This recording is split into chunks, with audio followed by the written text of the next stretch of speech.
आप देख रहे हैं आपका अपना यूट्यूब चैनल सहायक आचार्य 1972।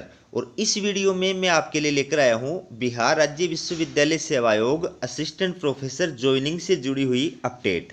चलिए वीडियो की शुरुआत करते हैं। ये आप देखिए पटना यूनिवर्सिटी और इसके द्वारा ये नोटिफिकेशन जो है वो जारी किया गया है। तो दोस्तों, बिहार राज्य विश्वविद्यालय सेवा आयोग के द्वारा असिस्टेंट प्रोफेसर के लिए जिन अभ्यर्थियों को अपॉइंट किया जाता है उनकी ज्वाइनिंग की जो प्रोसेस होती है वो क्या होती है। जिन अभ्यर्थियों की ज्वाइनिंग नहीं हुई है उनके लिए भी ये वीडियो यूजफुल रहने वाला है। और जो बिहार राज्य विश्वविद्यालय सेवा आयोग के तहत असिस्टेंट प्रोफेसर की तैयारी कर रहे हैं उनके लिए भी ये वीडियो यूजफुल रहने वाला है, इसलिए पूरा वीडियो देखिएगा। तो दोस्तों, मैंने पटना यूनिवर्सिटी के माध्यम से आपको ये बताने का प्रयास किया है कि सबसे पहले क्या किया जाता है कि बिहार राज्य विश्वविद्यालय सेवा आयोग के द्वारा किसी भी विषय में असिस्टेंट प्रोफेसर में सिलेक्टेड जो अभ्यर्थी होते हैं उनको विश्वविद्यालय का आवंटन किया जाता है। और फिर निदेशक उच्च शिक्षा विभाग बिहार सरकार के इस आदेश के तहत बिहार राज्य विश्वविद्यालय सेवा आयोग के द्वारा उन अभ्यर्थियों के नाम की अनुशंसा जो है वो संबंधित यूनिवर्सिटी को की जाती है। यानी आपको जो यूनिवर्सिटी अलॉट की गई है उस यूनिवर्सिटी के पास में आयोग के द्वारा आपके नाम भेजे जाएंगे, आपकी ज्वाइनिंग की जो है वो रिकमेंडेशन की जाएगी, ठीक है। और उसके पश्चात संबंधित यूनिवर्सिटी के द्वारा उन अभ्यर्थियों के डॉक्यूमेंट्स वेरिफिकेशन का दस्तावेज सत्यापन का कार्यक्रम जो है वो जारी किया जाएगा। फॉर एग्जांपल, पटना यूनिवर्सिटी के द्वारा ये फिलोसफी जो है इस विषय के अंदर जो असिस्टेंट प्रोफेसर के लिए सिलेक्टेड अभ्यर्थी हैं उनके डॉक्यूमेंट्स वेरिफिकेशन का जो कार्यक्रम है वो आप देख सकते हैं जारी किया गया है। इसी प्रकार से आपके विषय में आपको जो विश्वविद्यालय अलॉट किया गया है उसी विश्वविद्यालय की ऑफिशियल वेबसाइट पर जाकर के आपको ये चेक करना है कि आपका डॉक्यूमेंट्स वेरिफिकेशन का जो शेड्यूल है वो जारी किया गया है या नहीं जारी किया गया है। तो अगर जारी कर दिया जाता है तो उसके अकॉर्डिंग आपको जो है डॉक्यूमेंट्स वेरिफिकेशन कराने के लिए निर्धारित समय पर और निर्धारित डेट को आपको विश्वविद्यालय में यूनिवर्सिटी में जो है उपस्थित होना है। तो डॉक्यूमेंट्स वेरिफिकेशन के दौरान आपको क्या क्या डॉक्यूमेंट्स जो है वो साथ लेकर के जाने होते हैं, अगर आपको इस चीज़ की जानकारी रहेगी तो आप डॉक्यूमेंट्स वेरिफिकेशन से पहले वो सारे डॉक्यूमेंट्स जो है वो तैयार करके रख सकते हैं। इसलिए अवेयरनेस के लिए मैंने ये वीडियो बनाया है। तो इसमें आप देख सकते हैं डॉक्यूमेंट्स वेरिफिकेशन जब आपका किया जाएगा तो उसमें आपको निर्धारित समय पर और निर्धारित तिथि पर आपको जो यूनिवर्सिटी अलॉट की गई है वहां पर जो स्थान बताया गया है उस स्थान पर उपस्थित होना है। और अपने क्या क्या डॉक्यूमेंट साथ में लेकर के जाने हैं, एक तो अपने सारे जो ओरिजिनल डॉक्यूमेंट है, ठीक है, एक तो आपको ओरिजिनल डॉक्यूमेंट्स का सेट लेकर के जाना है। और इसके साथ साथ बिहार राज्य विश्वविद्यालय सेवा आयोग के अंदर आपके द्वारा जो सेल्फ अटेस्टेड फोटोकॉपी के 2 सेट जो है प्रस्तुत किए गए थे उसी प्रकार का सेट आपको जो है तैयार करके और अपने साथ यहाँ पर लेकर के उपस्थित होना है। तो ये जो डॉक्यूमेंट्स आपको लेकर के जाने हैं वो कौन कौन से हैं जो आपको ओरिजिनल रूप में लेके जाने हैं। पहला नंबर का है marksheet and certificate of matriculation.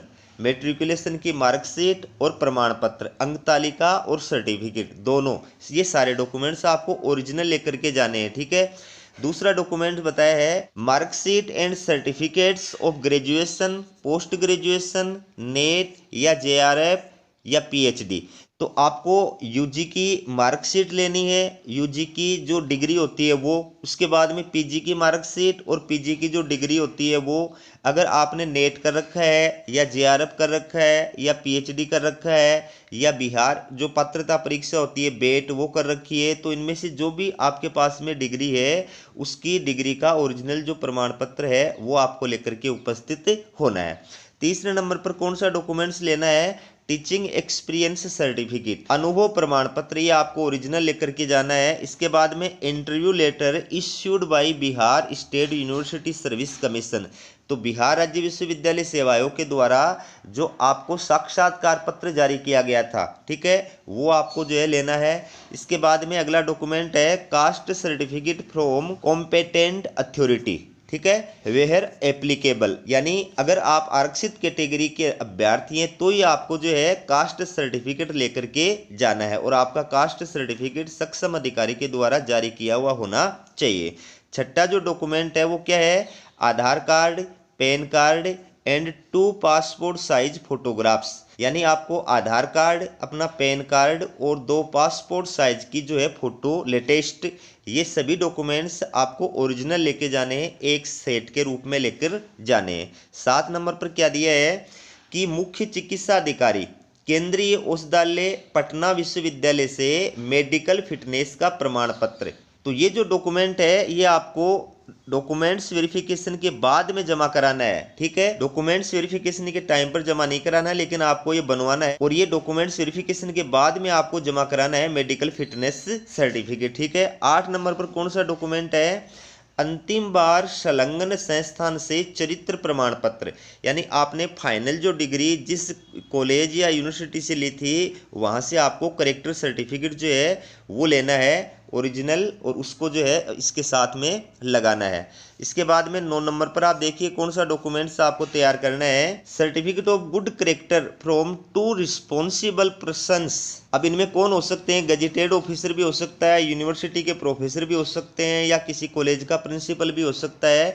तो इनमें से किसी भी 2 जिम्मेदार व्यक्तियों के द्वारा जारी किया गया आपका जो है करेक्टर सर्टिफिकेट, अच्छे चरित्र का प्रमाण पत्र, ये आपको तैयार करवाना है। और लास्ट जो डॉक्यूमेंट है कि आपने जो भी डॉक्यूमेंट प्रस्तुत किए हैं, ठीक है, ये सारे डॉक्यूमेंट वास्तविक हैं, डुप्लीकेट नहीं है, इनमें किसी भी प्रकार का कोई कूटरचित डॉक्यूमेंट तैयार नहीं किया गया है, सारे डॉक्यूमेंट्स जो है वास्तविक हैं।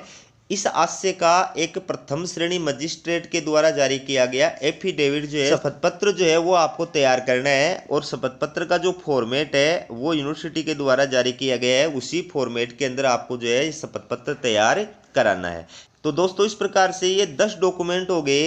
ये 10 डॉक्यूमेंट प्रत्येक विषय के अंदर, चाहे आप किसी भी विषय के अभ्यर्थी हो, आप अगर डॉक्यूमेंट वेरिफिकेशन के लिए यूनिवर्सिटी में जा रहे हैं तो आपको ये 10 के 10 डॉक्यूमेंट्स तैयार करके लेकर के जाने हैं, ठीक है। तो संबंधित यूनिवर्सिटी के द्वारा क्या किया जाएगा, आपकी शैक्षणिक योग्यता की और आपके जो डॉक्यूमेंट हैं इनकी वास्तविकता की जांच की जाएगी, और उसके बाद में आपका जो अपॉइंटमेंट लेटर होगा वो आपको जारी कर दिया जाएगा, ठीक है। उस अपॉइंटमेंट लेटर के अंदर ये दिया हुआ होगा कि उस यूनिवर्सिटी के किस डिपार्टमेंट के अंदर या किस कॉलेज के अंदर जो है आपको ज्वाइनिंग प्रदान की जा रही है।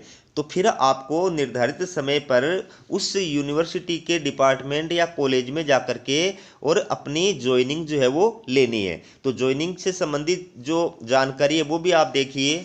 तो अब आप देखिए कि आपकी ज्वाइनिंग जो है वो किस प्रकार से की जाएगी। मैं पटना यूनिवर्सिटी के एग्जाम्पल के आधार पर आपको ये समझा रहा हूँ। जैसे पटना यूनिवर्सिटी के द्वारा डॉक्यूमेंट्स वेरिफिकेशन के पश्चात जो अभ्यर्थी योग्य पाए गए हैं उनका अपॉइंटमेंट जो है वो प्रदान करने के लिए ये नोटिफिकेशन जारी किया है। फिलोसफी विषय यानी दर्शन शास्त्र विषय के अंदर जिन अभ्यर्थियों का डॉक्यूमेंट वेरिफिकेशन हो गया था उनको पटना यूनिवर्सिटी के द्वारा ज्वाइनिंग प्रदान करने के लिए ये जो नोटिफिकेशन जारी किया है, उसी प्रकार से जिस यूनिवर्सिटी के अंदर आपको अपॉइंटमेंट जो है लेना है उसके लिए भी उस यूनिवर्सिटी के द्वारा इस प्रकार से नोटिफिकेशन जारी किया जाएगा। तो जब आपकी संबंधित यूनिवर्सिटी के द्वारा इस प्रकार का नोटिफिकेशन जारी कर दिया जाए, फॉर एग्जाम्पल ये जो अभ्यर्थी हैं इनको यूनिवर्सिटी के द्वारा बीएन कॉलेज ये जो है अलॉट की गई है, तो इस अभ्यर्थी को क्या करना है, बीएन कॉलेज के अंदर जाकर के और अपना जो पटना यूनिवर्सिटी के द्वारा अपॉइंटमेंट लेटर दिया गया है उस लेटर को ले जाकर के इस यूनिवर्सिटी के जो प्रिंसिपल हैं उनको प्रदान